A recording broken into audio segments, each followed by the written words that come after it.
తులసి మహత్యం ప్రారంభం. తులసి వ్రతము అమోఘమైన ఫలితాన్ని కలిగించు దివ్య వ్రతము. తులసీ దళమునందు పుష్కర తీర్థము, గంగానది అని పుణ్యనదుల పవిత్ర ఉదకాలు. శ్రీమన్నారాయణుడు సమస్తమైన దేవతలు అందునే నివసిస్తూ ఉంటారు. ఘోర పాపములు ఎన్ని చేసిన వాడైనా తులసి మృతికను పూసుకొని చనిపోయినచో వానికి దూరం నుండి కూడా యమదూతలు చూడజాలరు.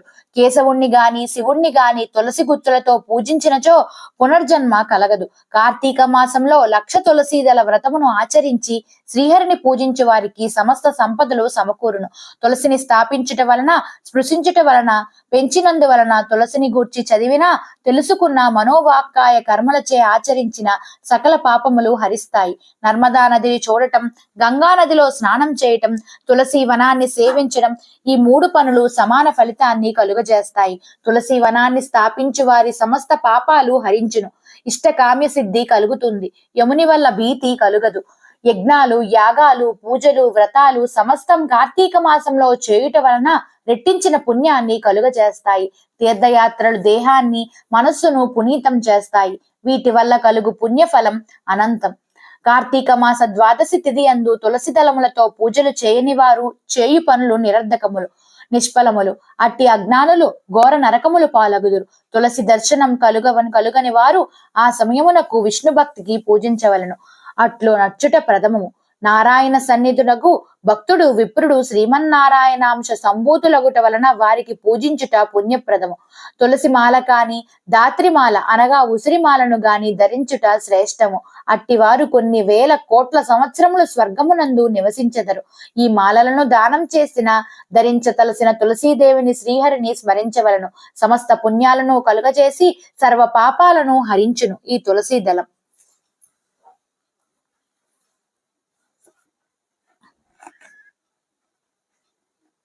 తులసి మహత్యం ప్రారంభం. తులసి వ్రతము అమోఘమైన ఫలితాన్ని కలిగించు దివ్య వ్రతము. తులసీ దళమునందు పుష్కర తీర్థము, గంగానది అని పుణ్యనదుల పవిత్ర ఉదకాలు.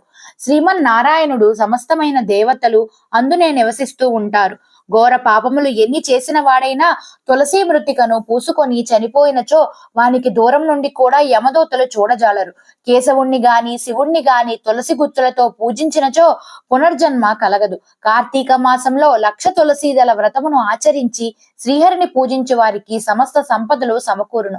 తులసిని స్థాపించుట వలన, స్పృశించుట వలన, పెంచినందు వలన, తులసిని గూర్చి చదివినా, తెలుసుకున్న, మనోవాక్కాయ కర్మలచే ఆచరించిన సకల పాపములు హరిస్తాయి.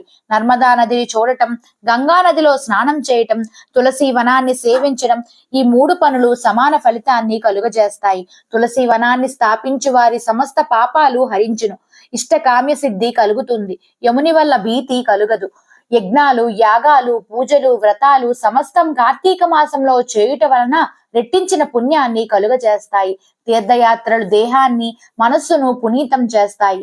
వీటి వల్ల కలుగు పుణ్యఫలం అనంతం. కార్తీక మాస ద్వాదశి తిథి అందు తులసి దళములతో పూజలు చేయని వారు చేయు పనులు నిరర్ధకములు, నిష్ఫలములు. అట్టి అజ్ఞానులు ఘోర నరకములు పాలగుదురు. తులసి దర్శనం కలుగని వారు ఆ సమయమునకు విష్ణు భక్తికి పూజించవలను. అట్లు నచ్చుట ప్రథమము. నారాయణ సన్నిధునకు భక్తుడు విప్రుడు శ్రీమన్నారాయణాంశ సంభూతులగుట వలన వారికి పూజించుట పుణ్యప్రదము. తులసి మాల కాని, దాత్రిమాల అనగా ఉసిరిమాలను గాని ధరించుట శ్రేష్టము. అట్టివారు కొన్ని వేల కోట్ల సంవత్సరములు స్వర్గమునందు నివసించెదరు. ఈ మాలలను దానం చేసిన, ధరించతలసిన తులసీదేవిని, శ్రీహరిని స్మరించవలను. సమస్త పుణ్యాలను కలుగజేసి సర్వ పాపాలను హరించును ఈ తులసీ దళం.